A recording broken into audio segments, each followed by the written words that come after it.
After 5 months of being in Putrajaya, the coalition government has agreed in principle to provide an allocation for the administrative expenses of opposition MPs. Political scientist Wong Chin Huat explores this issue further, explaining what has contributed to delays in negotiations. Both the government and the opposition parties actually do not disagree with each other because they share the same mindset. When they are in opposition, they believe that opposition MP should be given equal or equitable amount of Constituency Development Fund, CDF, because that's the right of every MP regardless of their party affiliation.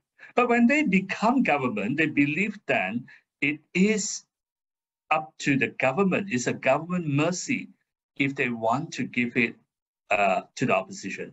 So that's the situation we are in. Now, why is it so difficult for them to reach an agreement at this stage? Because the coalition government wants to use this opportunity to force the opposition coming into negotiation for some sort of political truce that in exchange of the money they receive, they probably would have to behave themselves, reduce their vicious attacks on the government. On the opposition side, they probably want to avoid being seen as kowtowing to the government. Beyond funding, Chin Huat said Perikatan Nasional MPs could ask for recognition of their shadow cabinet and more positions in parliamentary committees. He also warned of unintended consequences if allocations to opposition MPs are further delayed.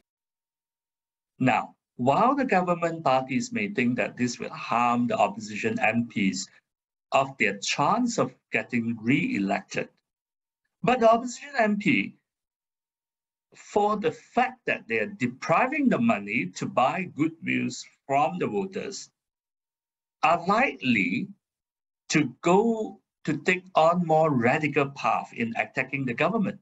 Because if I cannot make news, if I cannot win the voters' heart by giving them financial support, what I would likely resort to is to attack the government harshly, to make news so that the government look bad.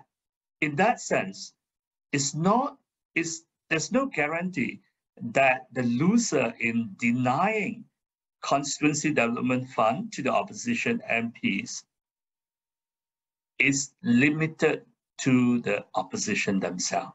The government may be eventually suffering more.